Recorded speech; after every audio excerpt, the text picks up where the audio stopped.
Hello everyone, I am Dr. Shilpa practicing at Lorem. Our today's discussion is PCOD and PCOS. So before we jump into the topic, we will discuss about menstrual cycle and then we can get a better knowledge about how PCOD and PCOS affects the menstrual cycle. So menstrual cycle is divided into 4 phases, that is the menstrual phase, then there is an ovulation phase, luteal phase. So the menstrual phase, it lasts for 4 days, which includes the bleeding, that is called the bleeding phase. Then there is a follicular phase in which the follicles getting ready inside the ovary, so that is the follicular phase. And then there is the luteal phase and the ovulation phase. So when the ovulation occurs, that is on the 14th day after the menstrual cycle begins, and that time there is a surge of a hormone called as the luteinizing hormone, and that's when the egg is released, and that is termed as an ovulation phase. The luteal phase also has the play of 2 other hormones, that is the progesterone and estrogen, which is acting in 14 days first and 14 days later. So the first part is having estrogen, where it builds up and makes the uterus ready for a baby. But if the female doesn't get pregnant, then the whole lining and the egg collapses, and that is where the menstrual phase starts. The second half, after the ovulation phase, we have the progesterone hormone acting, which maintains the uterus for the baby, but since it doesn't go ahead, the pregnancy doesn't go ahead, the whole wall collapses. That is the time when the menstrual phase starts after 28 days. So basically the normal cycle can be 28 days to 35 days, but in PCOD and PCOS, here the hormones are differing, and there is an up and down in the level of hormones, and it can be because of different things that occur, like stress, hormonal imbalance, also insulin resistance, and that's how there is a imbalance in this hormonal levels. So now we will see what is PCOD and what is PCOS. So when we talk about PCOD and PCOS, PCOD is generally immature follicles that are formed inside the ovary.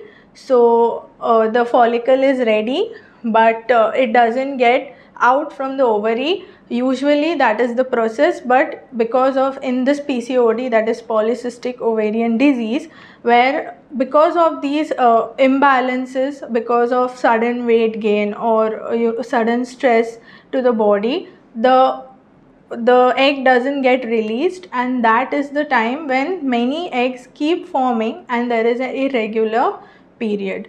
So when we talk about PCOS, this is more of like a syndrome where overall health of the body is affected, and there is a lot of hormonal imbalance usually, which occurs due to any endocrine issues, and that is why these hormones are not produced properly.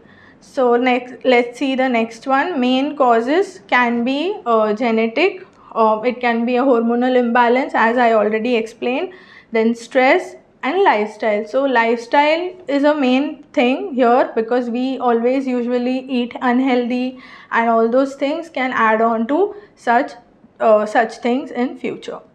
Next, we will see what are the main signs and symptoms. When we see it is having peculiar features here in a PCOD, a person who is suffering from PCOD will have usually male like characters, because the production of androgens is more, and that is mainly the male hormone. So here in PCOD and PCOS, our signs and symptoms are in and around those things, like excessive hair growth, weight gain, there can be anxiety, depression, lot of mood swings, acne, irregular periods, then there is kind of a pelvic pain.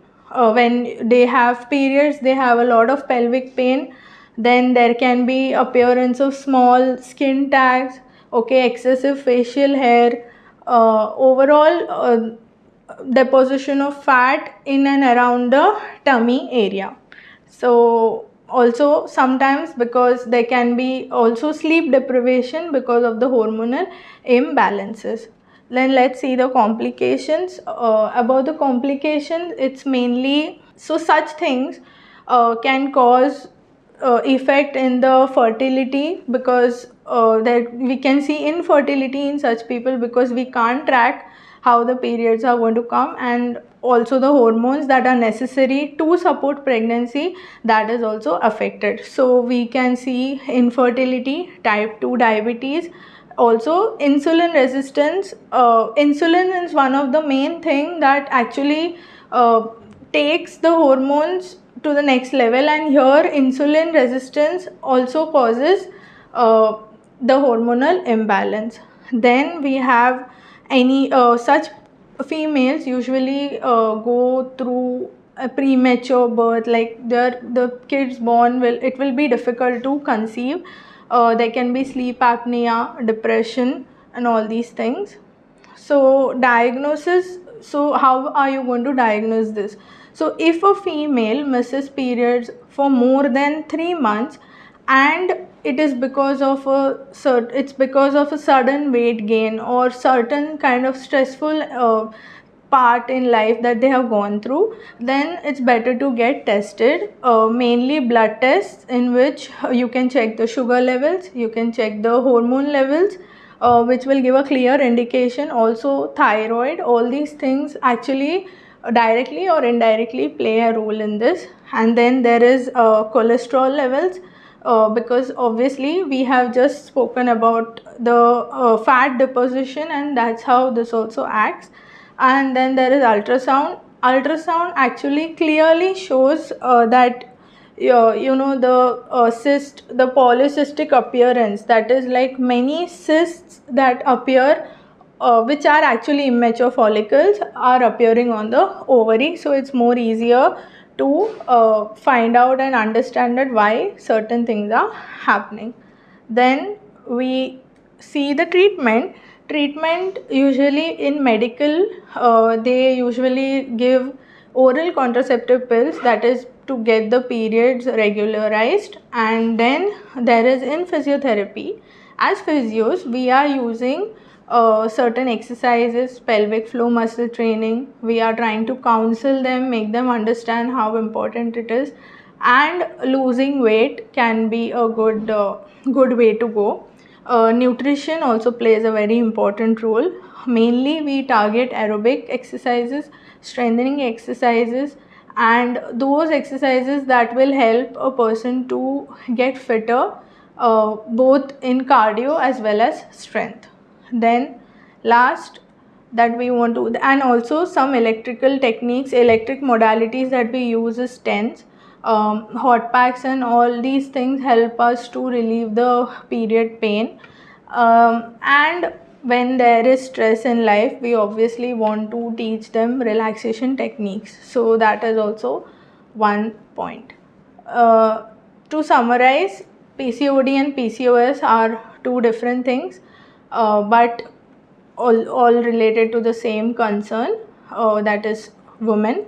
So that is why this topic is very important, and we really want that teenagers should be knowing about all these things beforehand, and that is why we discussed it today.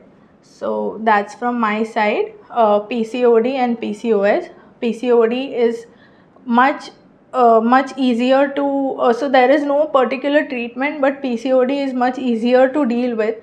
But eventually PCOD can get related to PCOS, so better to diagnose it faster and get it treated sooner, and that's how you can get better from it as soon as possible.